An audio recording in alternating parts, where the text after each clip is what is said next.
Okay, that's what we have to do. So by subtracting 3 from each side, right, we're going to get negative 2x in the middle, right?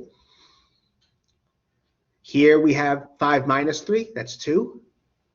Here we have minus 5 minus 3, which is minus 8.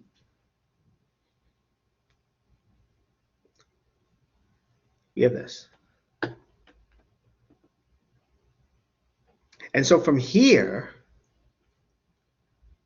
we have this inequality. But again, we want to get x all alone, right? You know, we want something like this.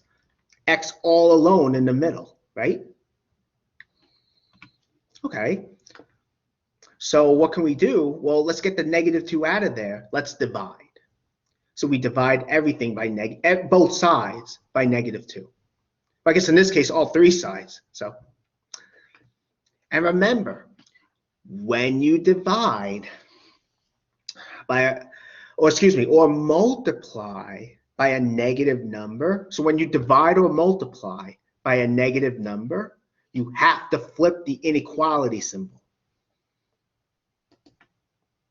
You have to flip it.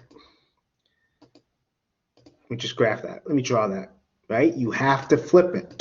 Flip it meaning turn around. No.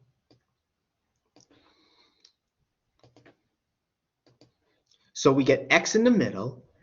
This less than or equal becomes greater than or equal. Negative 8 over negative 2 is 4.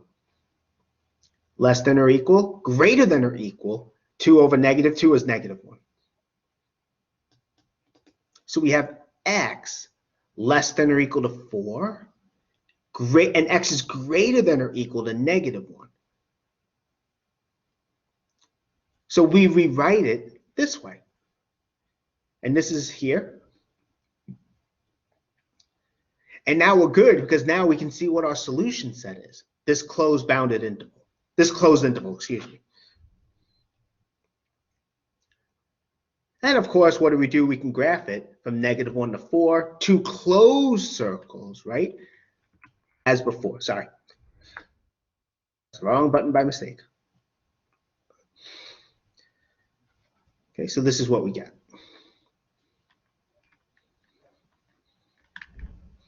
Are there any questions about this?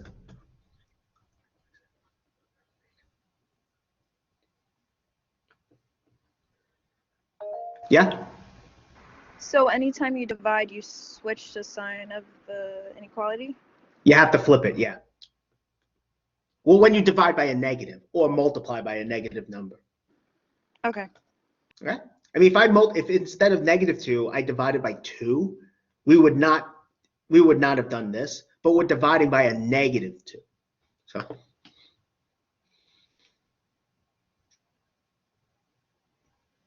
okay. Good question. Good question. Any other questions?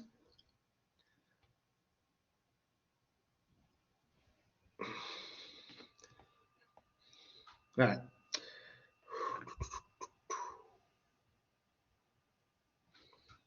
Now this example is a little bit different, right? Let's solve this inequality. Well, this is not going to have any solutions.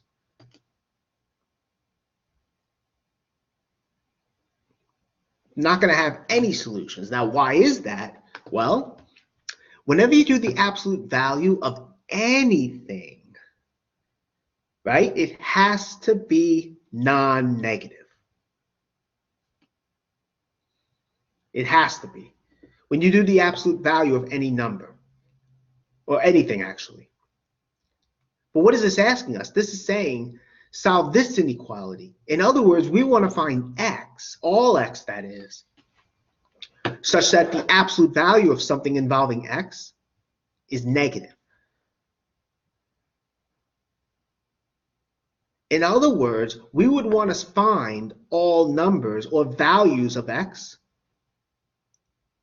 so that this would happen.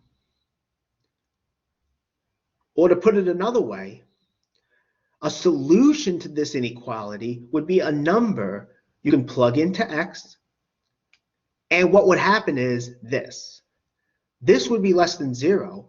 This is going to happen no matter what. Well, this doesn't make sense, right? This is saying something is strictly less than 0 and greater than or equal to 0. Well, that's impossible.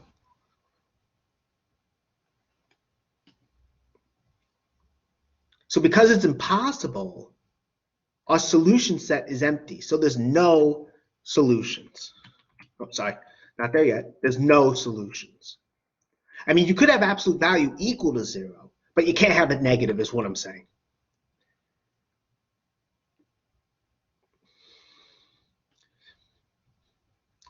What questions do you have about this?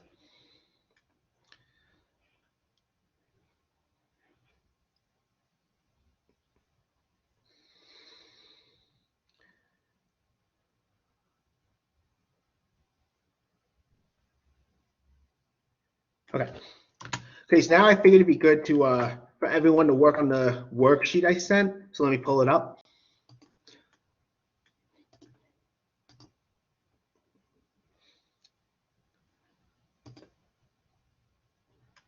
I figured it'd be good for everyone to work on it for a bit. Let me just again get it. And then I'll go over it with everyone. What I'll do is I'll show how to solve it using Microsoft Whiteboard. Okay?